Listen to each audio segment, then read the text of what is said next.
Hello designers, we're here today because you are done with your sketches and you are ready to start your brand identities style guide.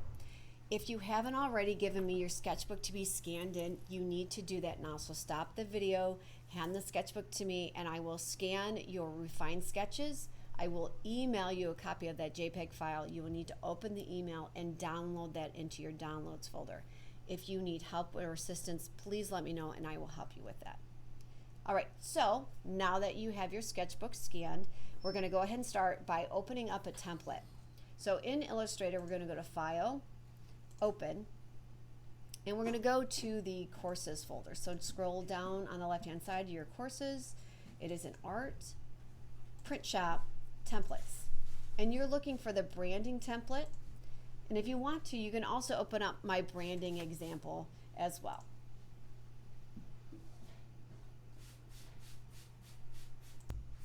Okay, so now we have the template open. Let's go ahead and save this in the cloud. So we're going to go to File, Save As. Make sure you're saving in the Creative Cloud.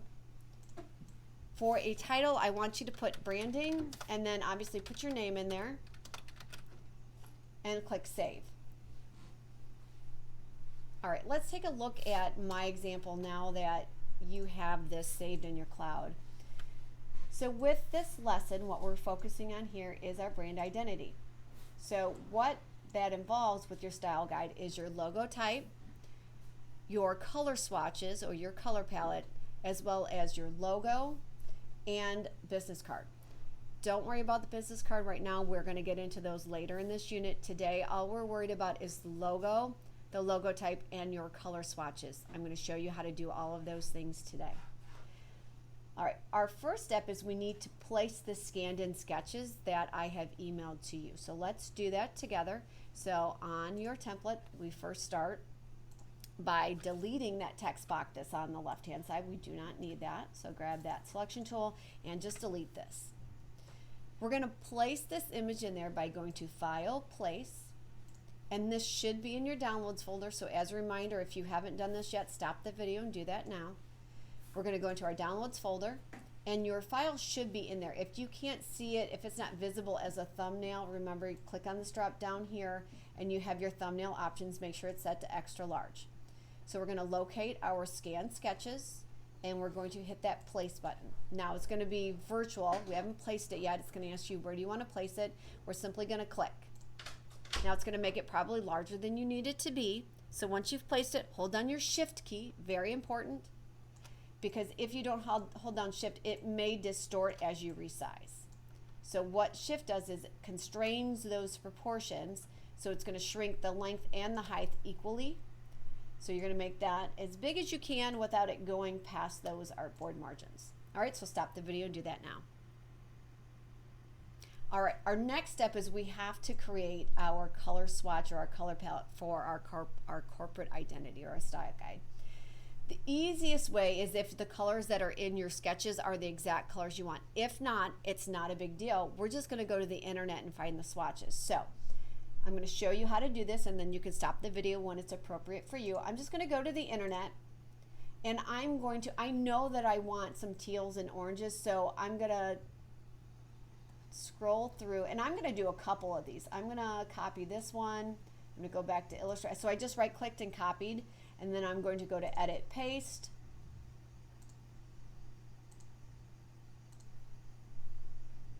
I'm just going to move this up. I'm going to go back. I want a couple more here. Let's say I like that one. I'm just trying to get some colors that I think would work really well together. Again, I'm copying, going back to Illustrator, pasting in there. Resizing. See, this is where it's okay if I distort it because I don't care. I'm going to be deleting these in a little bit. I'm going to go back and I'm going to grab one more.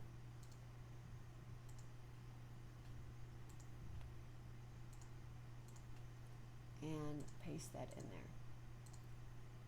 All right, so stop the video and find some color swatches that you like if your logo sketches don't have them in there.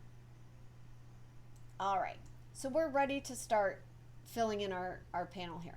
So the first three are pretty obvious. Those are the logos that are in your logo or sorry, the first three colors are pretty easy to understand. They're the colors of your logo. Now, if you do not have three colors in your logo, let's say you only have two, you would just delete one of these boxes, okay? If it were me, I would probably actually delete the one in the middle, and then I would just expand these, holding down my shift key, and I would just make them, those swatches bigger. That's what I would do, but make it look good for you. But I'm gonna go back in time because I want all three of those swatches. All right, now we have to fill the boxes with the colors that we want. So it's actually quite simple. We simply click on the box with our selection tool, grab that eyedropper, and wherever that color is, that's what you click on. So let's say I like that for my swatch, or if I don't, I can click somewhere else. Maybe I like that one, that one. So I'm gonna find the color that I like. Let me say I like this one, and then I go to the next box, click on it, figure out what my next color is, click on the final box. Now, if you want black or white, you do need to, those are colors. If it's going to be part of your logo type, you have to put in black and white. You can sample too. If I wanted white, I can just sample out here in the whiteboard. If I want black, I can sample on the text and sample black. Okay, so go ahead and sample and fill your first three boxes. All right, let's talk about these boxes underneath and what they are and why we need them.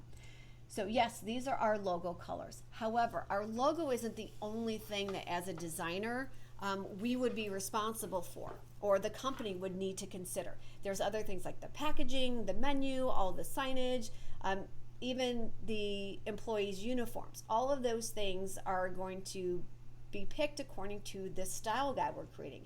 And if all we had were these three colors, that would be really limiting. So what we want is we want an expanded color scheme. So colors beyond just the logo colors that is okay to use for everything related to this company.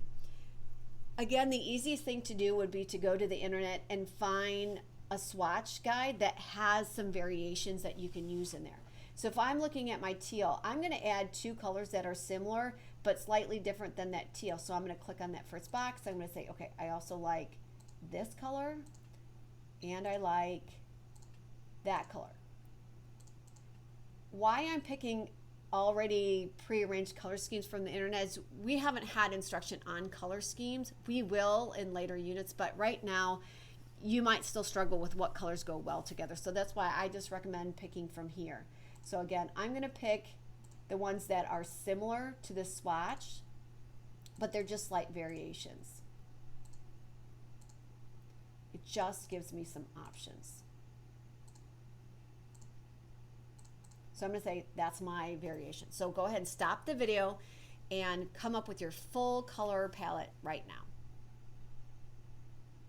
All right, now that we have our color palette, we need to document what our recipe, our Pantone color is, so that if we were to send off for a print job, we know for certain our logo are using the same exact colors that we want it to use. And here's how we get this formula. It's actually quite simple. You can see I have mine here. So that you'll have a number. You're going to have a percentage of the amount of cyan blue, the percentage of magenta, yellow, and black. So in other words, like if you mix them, this would give you the colors. So here's how we do it. We simply click on the box, and then we come over here to our color picker, and we double click. It's going to open up the color picker box, and there you're going to see that info. I would suggest writing this down in your sketchbook. It just makes it easier because otherwise you have to keep clicking back and forth. And when I click on the text to edit, I'm going to lose the color picker. So I'm going to write down my number. That's going to be the color number that's here. And then I'm going to write down my percentages, cyan, magenta, yellow, and black. If it's 0, you need to write down 0. So you can see that here on mine, my black is 000, but 100% black. All right, I need you to stop the video and do that now for all 3 of your logo colors. All right, we are slowly getting through this. Next up is our logo type. Your logo type is going to go up here in this type box. I don't want you to pay attention to this one down here. Just disregard the second half. Let's just focus here. So this is where you have to come up with your company name. So if you haven't created a company name yet, you need to do that right now. All right, you're going to type your company name in here in this first line. Okay, put your the actual company name. Okay, I'm just being literal. And then you need to pick a font type. You can select from the font types that are here in Illustrator. However, most of us probably are going to want to go beyond that. Where you can get those others, right? You can go to 1000 and free fonts and you can download a unique font typeface for your logo type.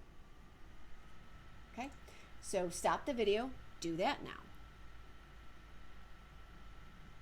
Okay, before we go on, I want you to, first of all, record. You got to know what your font typeface name is. So when you highlight your type, it should pop up in your control bar up here. So this is called Chocolate Bar Demo. That's the name of this font. So here I would write that. I would write Chocolate Bar Demo. That's my typeface. Chocolate Bar, what did I call that again? Chocolate Bar Demo.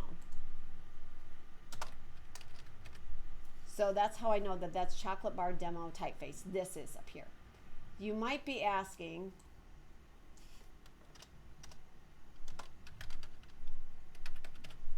is this going to be in that same? No, in fact, if I click on this, and this is where I don't want to be confusing, if I highlight this typeface is actually Microsoft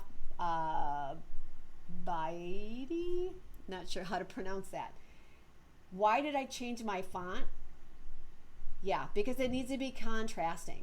So whatever this font family is, so this is decorative, I need to just change this to a non-decorative font. If this is a sans serif, so like if you look here, this is a sans serif, I just picked a slab serif to go with it. I would not use a decorative font for this secondary one. Just pick one that's contrasting with your font up top. All right, so stop the video and do that now.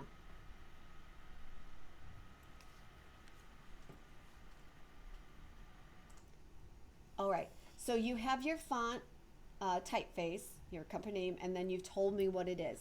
I want to show you one thing you can do before you get going down here is you can make your typeface 100% unique. So I'm gonna actually, one thing you have to do here is these have to be separate typeface boxes, and this is my fault here.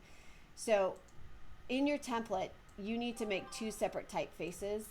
Like I have mine in two, sorry, I'm trying to do two things at once here. There are two different text boxes. See how that works? You need to make sure. So if you have to delete this top one, delete that top one, create a new text box. I'm going to shrink that. Don't do that. I'm going to grab my type tool and create a new type box and put that underneath there, right? Okay, so that makes sense? Clear as mud? All right, got it. But like I said, I want to show you that you can fine tune this. You can make this a unique typeface. So you can use it just as is, or if you think back to that advanced type, you can go to type, create outlines. So now this isn't editable type anymore. It's just shape. I'm going to ungroup this thing. And now I can make changes. So like I can change the company. I can change the letters. I can even, if I wanted to make one of the letters really tall and thin for some weird reason, if I wanted to overlap them, I don't quite know why you would do that, but, or maybe you wanted to off-center them. And then I would just regroup those.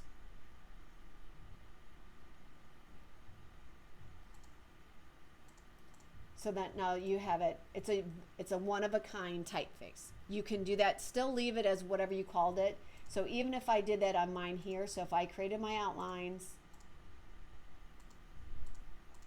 I ungrouped them, let's say I did that, I changed this up a little bit, made this a little bit smaller, and I shrunk those together. Oh, come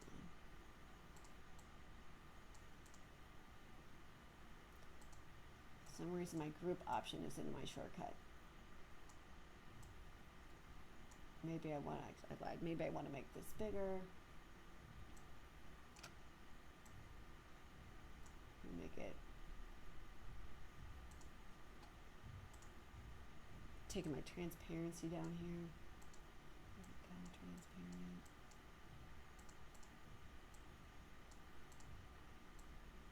Maybe I want to overlap them, whatever. Okay, so I have a unique one of a kind typeface. You can do that.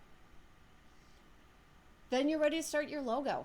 So you're gonna, for the next day or two, it might take you a couple days, you're gonna pick your favorite from your sketches. So this was my favorite here, and I created it in Illustrator. I just moved over to this gray space, and it took me a while to figure out how to do it. I'm here if you need help. If you're still struggling with the shape tools, or you need help with the pen tool, call me over, or you need some suggestions on how you would do that in Illustrator, I can help you out. But once you have it, you're simply going to add it here at the bottom. So you will need to delete this box. I would just delete this whole thing and drag that and drop that in here. Then when you're 100% done, then you simply need to do that again. You're going to just copy your logo, and you're going to pair it up with your logo type. So I would just make a copy. I'll show you how I would do that. Just making a copy of this thing. I'm going to shrink it because I need a little bit more room. Oops.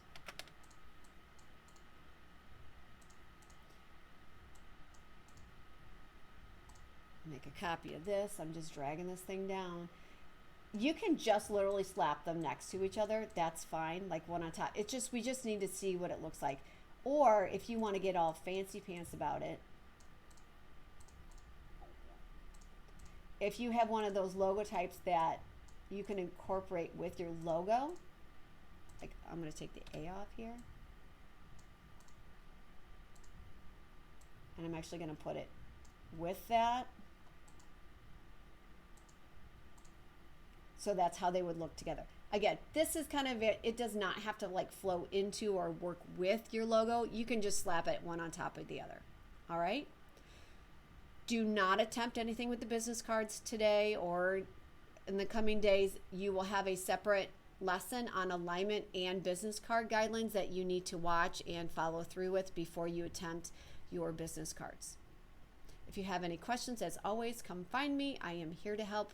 Good luck and have some fun trying to recreate your logo in Illustrator.